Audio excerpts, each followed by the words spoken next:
ಇನ್ನು ಕರ್ನಾಟಕ ರಕ್ಷಣಾ ವೇದಿಕೆ ನಿನ್ನೆ ಬೃಹತ್ ಪ್ರತಿಭಟನೆ ಮಾಡಿತು. ಎಲ್ಲ ಸೈನ್ ಬೋರ್ಡ್ಗಳಲ್ಲಿ 60% ಕನ್ನಡ ಇರಬೇಕು ಅನ್ನೋದು ಅವರ ಒತ್ತಾಯ. ಆದರೆ ಈ ಪ್ರತಿಭಟನೆಯೇ ಆಗಿದ್ದರೆ ಯಾವುದೇ ರೀತಿಯಂಥ ತೊಂದರೆ ಆಗ್ತಾ ಇರಲಿಲ್ಲ. ಅದರ ಬದಲಾಗಿ ಸಾರ್ವಜನಿಕ ಆಸ್ತಿ ಪಾಸ್ತಿಗಳಿಗೆ ಕೂಡ ಸಾಕಷ್ಟು ಹಾನಿಯಾಗಿದೆ. ಇದೇ ವಿಚಾರ ಈಗ ರಾಜಕೀಯವಾಗಿ ಕೂಡ ದೊಡ್ಡ ಚರ್ಚೆ ಆಗ್ತದೆ. ಯಾಕೆಂದರೆ ಕರವೇ ಅಧ್ಯಕ್ಷ ನಾರಾಯಣಗೌಡ ಅವರನ್ನು ಸರ್ಕಾರ ಬಂಧನ ಮಾಡಿ ಈಗಾಗಲೇ ಜೈಲಿಗೆ ಕಳಿಸಿದೆ. ಇದನ್ನೇ ವಿಚಾರವನ್ನು ಮುಂದಿಟ್ಕೊಂಡು ನಾರಾಯಣಗೌಡರು ಕೂಡ ಲೋಕಸಭಾ ಚುನಾವಣೆ ಬರಲಿ ಉತ್ತರ ಕೊಡ್ತೀನಿ ಅನ್ನುವಂಥ ಮಾತನ್ನು ಹೇಳ್ತಾ ಇದ್ದಾರೆ. ಮುಖ್ಯಮಂತ್ರಿಗಳು ಲೋಕಸಭಾ ಚುನಾವಣೆ ಬರಲಿ ನೋಡೋಣ ಅನ್ನುವಂಥ ಪ್ರತಿ ಸವಾಲನ್ನು ಹಾಕಿದ್ದಾರೆ.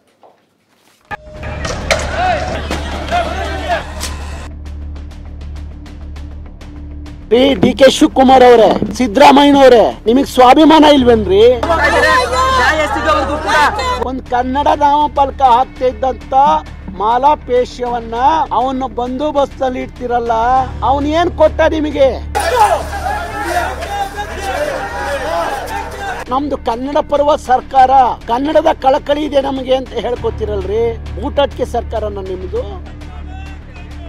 ಕನ್ನಡ ನಾಮಫಲಕ ಸದ್ಯ ರಾಜ್ಯದಲ್ಲಿ 60% ಕನ್ನಡ ನಾಮಫಲಕದ್ದೇ ಸದ್ದು ಕೇಳಿ ಬರ್ತಾ ಇದೆ. ಇಂಗ್ಲಿಷ್ ನಾಮಫಲಕದ ವಿರುದ್ಧ ನಿನ್ನೆ ಕರ್ನಾಟಕ ರಕ್ಷಣಾ ವೇದಿಕೆ ಹೋರಾಟಕ್ಕೆ ಕರೆ ನೀಡಿತ್ತು. ಬೆಂಗಳೂರು ಏರ್ಪೋರ್ಟ್ ರಸ್ತೆಯಲ್ಲಿ ಇರುವ ಮಾಲ್ ಆಫ್ ಏಷ್ಯಾ 60% ಕನ್ನಡ ನಾಮಫಲಕ ಹಾಕದಿರೋದಕ್ಕೆ ಕರವೇ ಕಾರ್ಯಕರ್ತರು ರೊಚ್ಚಿಗೆದ್ದಿದ್ರು. ಇದೇ ಹೋರಾಟ ಸದ್ಯ ರಾಜಕೀಯ ತಿರುವನ್ನ ಪಡೆದುಕೊಂಡಿದೆ. ಅದೇನು ಅಂತ ಹೇಳ್ತೀವಿ, ಆದ್ರೆ ಅದಕ್ಕೂ ಮುನ್ನ ಆಗಿದ್ದೇನು ಅನ್ನೋದನ್ನ ತೋರಿಸ್ತೀವಿ ನೋಡಿ.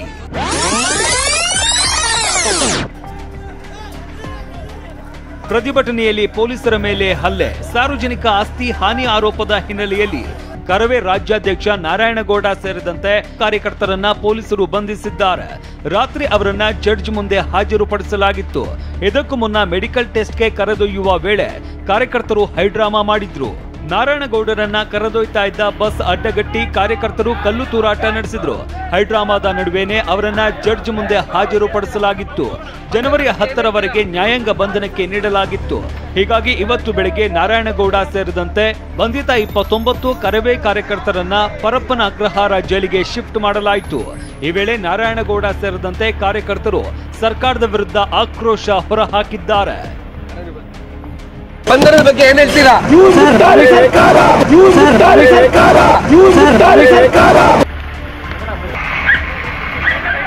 ಪರಪ್ಪನ ಅಗ್ರಹಾರ ಜೈಲು ಸೇರಿರುವ ನಾರಾಯಣಗೌಡ ಸರ್ಕಾರದ ವಿರುದ್ಧ ಕಿಡಿಕಾರಿದ್ರು. ಜೈಲಿನಿಂದಲೇ ಸಿಎಂ ನಿವಾಸಕ್ಕೆ ಮುತ್ತಿಗೆಗೆ ಕರೆ ನೀಡಿದ್ರು. ನಾರಾಯಣಗೌಡರ ಬಂಧನ ಕನ್ನಡ ಪರ ಸಂಘಟನೆಗಳ ನಡುವಿನ ಒಗ್ಗಟ್ಟಿಗೆ ಕಾರಣವಾಗಿದೆ. ಕರವೇ ನಾರಾಯಣಗೌಡರ ಜೊತೆಗೆ ಭಿನ್ನಾಭಿಪ್ರಾಯ ಹೊಂದಿದ್ರು. ಸರ್ಕಾರದ ಕ್ರಮವನ್ನ, ಪೊಲೀಸರ ನಡೆಯನ್ನ ಕರವೇ ಪ್ರವೀಣ್ ಶೆಟ್ಟಿ ಖಂಡಿಸಿದ್ದಾರೆ. ಕನ್ನಡ ಪರ ಹೋರಾಟಗಾರರನ್ನ ಕೂಡಲೇ ಬಿಡುಗಡೆ ಮಾಡಬೇಕು, ಇಲ್ಲದೇ ಇದ್ರೆ ರಾಜಧಾನಿಯಲ್ಲಿ ದೊಡ್ಡ ಹೋರಾಟ ಮಾಡಬೇಕಾಗುತ್ತೆ ಅಂತ ಎಚ್ಚರಿಕೆ ಕೊಟ್ಟಿದ್ದಾರೆ. ಅಲ್ಲದೆ ನಾಳೆ ಕನ್ನಡ ಪರ ಹೋರಾಟಗಾರರ ಸಭೆಯನ್ನ ಕರೆದಿದ್ದಾರೆ. ಕನ್ನಡಕ್ಕಾಗಿ ಚಳುವಳಿ ಮಾಡಿದ್ದಾರೆ. ಸರ್ಕಾರ ಈ ಕೂಡಲೇ ಬೇಸರತ್ತಾಗಿ ಬಿಡುಗಡೆ ಮಾಡಿಲ್ಲ ಅಂದ್ರೆ ಎಲ್ಲಾ ಸಂಘಟನೆಗಳು ಬೀದಿಗೆ ಇಳಿದಿದೆ. ಸರ್ಕಾರ ಅದನ್ನ ತಡಿಲಿಕ್ಕೆ ಸಾಧ್ಯನೇ ಇಲ್ಲ. ಇನ್ನೊಂದು ಕ್ರಾಂತಿ ಆಗುತ್ತೆ ಬೆಂಗಳೂರು ನಗರದಲ್ಲಿ, ಎಚ್ಚರಿಕೆಯನ್ನ ಕೊಡ್ತಾ ಇದ್ದೀವಿ. ಕನ್ನಡ ನಾಮಫಲಕ ಅಳವಡಿಸುವ ಸಂಬಂಧ ಗೃಹ ಕಚೇರಿ ಕೃಷ್ಣಾದಲ್ಲಿ ಅಧಿಕಾರಿಗಳ ಜೊತೆ ಸಿದ್ದರಾಮಯ್ಯ ಸಭೆ ನಡೆಸಿದ್ರು. ಸಭೆಯಲ್ಲಿ ಗೃಹ ಇಲಾಖೆ, ಕನ್ನಡ ಮತ್ತು ಸಂಸ್ಕೃತಿ ಇಲಾಖೆ, ಬಿಬಿಎಂಪಿ ಅಧಿಕಾರಿಗಳು ಸಭೆಯಲ್ಲಿ ಭಾಗವಹಿಸಿದ್ರು. ಬಳಿಕ ಮಾತನಾಡಿದ ಸಿಎಂ ಸಿದ್ದರಾಮಯ್ಯ, ಕರ್ನಾಟಕದಲ್ಲಿ ಕನ್ನಡ ಸಾರ್ವಭೌಮ ಭಾಷೆ, ಯಾರೇ ತಪ್ಪು ಮಾಡಿದ್ರು ಕ್ರಮ ಫಿಕ್ಸ್ ಅಂತ ಹೇಳಿದ್ದಾರೆ. ಜೊತೆಗೆ ಶಾಂತಿಯುತವಾಗಿ ಪ್ರತಿಭಟನೆಯನ್ನ ಮಾಡಿ ಅಂತ ಮನವಿ ಮಾಡಿದ್ರು. ಕನ್ನಡ ಭಾಷೆ ಸಾರ್ವಭೌಮತೆ ಇರಬೇಕು ಅನ್ನೋದ್ರ ಬಗ್ಗೆ ಯಾವುದೇ ಎರಡು ಮಾತಿಲ್ಲ. ಕನ್ನಡ ಸಾರ್ವಭೌಮ ಭಾಷೆ, ಕರ್ನಾಟಕದಲ್ಲಿ ಕನ್ನಡವೇ ಆಡಳಿತ ಭಾಷೆ, ಕನ್ನಡದಲ್ಲೇ ಆಡಳಿತ ನಡೆಸಬೇಕು. ಇದ್ರ ಬಗ್ಗೆ ಯಾವುದೇ ರಾಜಿ ಇಲ್ಲ, ಎರಡು ಮಾತಿಲ್ಲ. ಕಾನೂನಿಗೆ ವಿರುದ್ಧವಾಗಿ ಯಾರಾದರೂ ನಡ್ಕೊಂಡ್ರೆ ಅದನ್ನ ಸರ್ಕಾರ ಸಹಿಸಲ್ಲ. ಕನ್ನಡ ಪರ ಹೋರಾಟಗಾರರಿಗೆ ಬಿಜೆಪಿ ನಾಯಕರು ಬೆಂಬಲ ನೀಡಿದ್ದಾರೆ. ಕಾರ್ಯಕರ್ತರನ್ನ ಬಂಧಿಸಿದ ಸರ್ಕಾರದ ನಡೆಯನ್ನ ಖಂಡಿಸಿದ್ದಾರೆ. ಕರ್ನಾಟಕದಲ್ಲಿ ಕನ್ನಡಕ್ಕಾಗಿ ಹೋರಾಟ ಮಾಡಬೇಕಾದ ದುರ್ದೈವ ಬಂದಿದೆ ಅಂತ ಮಾಜಿ ಸಚಿವ ಕೆಎಸ್ ಈಶ್ವರಪ್ಪ ಹೇಳಿದ್ದಾರೆ. ಬಂಧಿತರನ್ನ ಬಿಡುಗಡೆಗೊಳಿಸಬೇಕು ಅಂತ ಬಿಸಿ ಪಾಟೀಲ್ ಆಗ್ರಹಿಸಿದ್ದಾರೆ. ಭಾರತೀಯ ಜನತಾ ಪಾರ್ಟಿ ಯಾವ ಕಾರಣಕ್ಕೂ ಹಿಂಸೆಯನ್ನ ಒಪ್ಪಲ್ಲ. ಆದರೆ ಅವರು ಕರೆದು ಹೇಳಿ ಎಲ್ಲೆಲ್ಲಿ ಈ ರೀತಿ ಈಗಲೂ ಕೂಡ ಇಂಗ್ಲಿಷ್ ಬೋರ್ಡ್ಗಳಿದೆ, ಅದನ್ನು ಕಿತ್ತಾಕಂತ ಒಂದು ವಿಶೇಷ ವ್ಯವಸ್ಥೆನ ರಾಜ್ಯ ಸರ್ಕಾರದಿಂದನೇ ಮಾಡಬೇಕು ಅನ್ನೋ ಒತ್ತಾಯವನ್ನು ನಾನು ಈ ಸಂದರ್ಭ ಮಾಡ್ತೇನೆ. ಕನ್ನಡ ನಾಮಫಲಕಗಳನ್ನು ಹಾಕೋದು ಕಡ್ಡಾಯ ಮಾಡಲೇಬೇಕು. ಅದರ ಸಲುವಾಗಿ ಹೋರಾಟ ಮಾಡಿದಂಥ ಕನ್ನಡಿಗರನ್ನು ಬಂಧಿಸಿರೋದು ಸರ್ಕಾರದ ನೀತಿ ಸರಿಯಲ್ಲ. ಅವ್ರನ್ನ ಕೂಡಲೇ ಬಿಡುಗಡೆ ಮಾಡಬೇಕು.